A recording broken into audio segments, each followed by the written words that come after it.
Video skip झाला, तर मी पुन्हा चालू केला. तर अशी एक बाई होती, तिला पण काहीतरी आजारातनं बरं केलं होतं. तर तिने दान म्हणून, त्यांना एक सेवा म्हणून, की ते काही कधी पैसे, आणि आजच्या महाराजांसारखं नाही की आम्हाला दान करणं, त्यांनी कधीच कोणाकडनं काही घेतलं नाही आणि स्वतः त्यांना करायचे. असं नाही की काय काय आजही कितीतरी तरुण मुलं महाराज बनून बसलेली आहे आणि ते कामधंदा करत नाही. पप्पा, ते माझे आजोबा आहे ना, स्वतः विटा बनवायचं काम करायचे, लोकांना घरं बांधून द्यायचे, वावरं ते नाही का नांगरून पेरून द्यायचे, आणि लोकांची त्याच्यासोबत येईन तसं त्यांचं आध्यात्मिकच्या गुणाने अभ्यास करून कितीतरी लोकांना त्यांनी मुलाचे दान दिले अंगाराच्या रूपातनं. अंगाराच्या रूपातनं एका बाईला पण कोणता तरी आजार होता, ती बरी होत नव्हती, तिने त्यांना गाय दान दिली होती. म्हणजे त्यांनी कधी कोणाकडनं काही मागितलं नाही, म्हणजे गरज, आणि त्यांना गरजही नव्हती. ते म्हणजे वीट कामगार करायचे ना, त्या पैशावरती त्यांनी क्षेत्र घेतलं होतं 15 का 20 एकर. ते आज भले काही कालांतराने त्यांच्या फॅमिलीने थोडं विकू कमी केलेलं आहे विकून, पण आज ते होतं ना त्यांची पुण्याई. आणि हे म्हणजे अशी माणसं. आणि त्याच्यानंतर आहे ना, माझ्या आजीने जे सांगितलं ना, त्यांच्यासोबत जो साप होता किंवा जे नागाचं रूपांतर होतं शिवाचं, ते घराच्या आजूबाजूलाच पसरत असायचं. म्हणजे त्या माणसाची खूप महान ऐकाय. आजी म्हटली की माझी ज्यावेळेस डिलेवरी झाली होती, तर ते माझ्याच्या खालीच होतं. त्याला विटाळ चालत नाही, पण हे जे होतं ना, बाळातनीची खाट आहे ना, त्याच्या खॉटच्या खाली होतं, आणि टोपलं एवढं मोठं नाग होतं, आणि ते दिसायचं. आणि काय नाही, ते भाऊजीदा असं तिथं असायचं. मग भाऊंचं असं होतं की अजिबात म्हणजे असं त्यांना, म्हणजे असं कसं शिवाचं हे असल्यामुळं काहीच गोष्टींचं म्हणजे कसं सुतकाचं न खाणं वगैरे याचं असं तसं, पण ते शेवटपर्यंत. तर माझे पप्पा कधी पण सांगताना आवर्जून सांगतात की माझ्या बाबांना आहे ना, अग्निराग स्वतःचं अपत्य नव्हतं, ह्या 4 मुली होत्या, तर त्यांनी भावाच्या मुलांकडनं त्यांनी मग आता विधी परंपरेने धरलं असेल.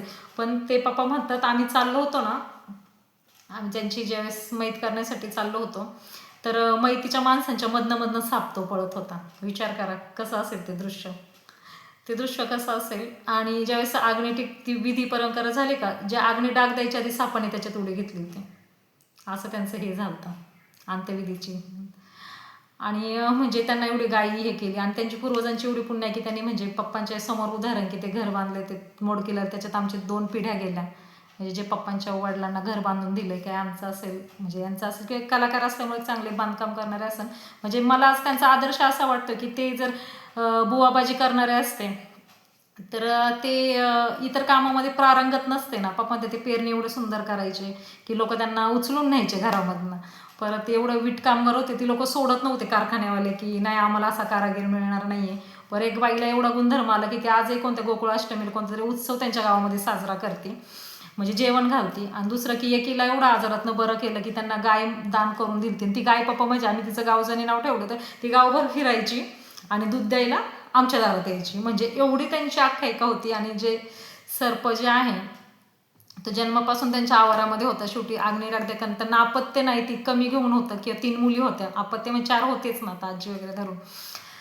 तर शेवटी अग्निडाग द्यायलाही पण त्यांच्या आधी त्यांनी त्याच्यामध्ये उडी. पप्पा म्हणले की आम्ही सगळे लोक विशिष्ट की म्हणजे गेलं ना, सगळ्यांच्या डोळ्यात पाणी होतं ना. आज आता कसं कालांतराने एक माणूस जन्म घेतला की ते तुम्हाला देवाचे, तुम्ही मोठे भक्त असेल की देवाचं रूप असेल, तरी पण ते श्रीकृष्णाने पण किती अवतार घेतलेले, त्या अवतारामध्ये तेवढा कालखंड ते जगल्यानंतर प्रत्येकाला परतीचा प्रवास हा करावाच लागतो. तर तुम्हाला म्हणलं आमच्या घरामध्ये काय शिवाचं महत्त्व आहे, तर त्यांच्यामध्ये अंगामध्ये वारं होतं. पप्पा अजून एक अनुभव सांगतात की ना, माझी पप्पांची आत्या ते जवळच्या गावामध्येच आहे, राक्षवाडीमध्येच. तर त्यांच्या एकदा यात्रेला माझ्या वडिलांसोबत पप्पांच्या म्हणजे ते जावई आणि सासरे असे गेले असतील, तर त्यांना येत्या अशी रात्र झाली आणि काहीतरी असं थोडं वेगळं होतं. तर ते अजून कोणतरी होतं वाटतं सोबत, तर ते काही निगेटिव्हिटी असेल, तर ते म्हणायचं अरे आला हे बैल आला, बैल गेला. ते म्हणले तू अजिबात त्याच्या मागं पळू नको, तू त्याला पकडायचा प्रयत्न करशील, तो बैल नाही आहे. आणि ते त्याच्यासोबत जे होते ते म्हणायचे नाही अरे कोणाचे आपल्याला होईन राखायला. पूर्वी जनावरांना खूप महत्त्व होतं ना, कारण सगळ्या शेतीचा उदरनिर्वाह त्याच्या व्हायचं. पण ते खेळवायचे काम करायचं, पण त्याने लय खेळवलं असतं यांना. पप्पा म्हणतात पण आहे ना, ते घेऱ्यातनं सुटायचं कारण फक्त माझे आजोबा तिथं होते, आणि आजोबाने कोणालाही त्यांच्यासोबत 2-3 लोक होती ना, कोणाला अडकून दिलं नाही. आणि ते म्हणजे एवढे त्याच्याकडे मोहित झालते, ते म्हणायचे नाही चपळ जनावर आम्ही घरी घेऊन जाणार, हे रोडला बेवारसारखं फिरते. रात्रीची वेळ होती, त्या घेऱ्यातनं पप्पा म्हणतात की असं होतं की त्याच्यातनं वाचणं शक्य नव्हतं. ते कुठं तर डोंगरदऱ्याने येत असतील किंवा जात असतील, त्यावेळेच्या ह्या एक अनुभव होता. आणि असे बरेच परिचय ज्यावेळेस आम्ही बसतो. आणि मलाही काही गोष्टींची सवय की जुनी नाते असेल ती जतन करायची सवय. जुनी लोक असेल ती कोणतेही असो, आपली तर असतातच, परकी असो कुणी असो त्यांना जपणं, त्यांचा इतिहास आता खूप बदललं आहे सोशल मीडियावरती. तो काळ मी पाहिला, मी चेंज पाहिलेला आहे. म्हणजे एक टेलिफोन असेल मला वाटतं मी लहान असताना, त्याच्यानंतर कॉईन बॉक्स आला, नंतर टाटाचा इंडिको मोबाईल आला बटनाचा, नंतर मला वाटतं पहिला हे टच स्क्रीन आला. आता म्हणतो पहिले मी फेसबुक जे नवीन नवीन आलं होतं ते माझं तेव्हापासून अकाउंट आहे. म्हणजे दुसरं असेल त्याच्यानंतर 2-3 अकाउंट झाले.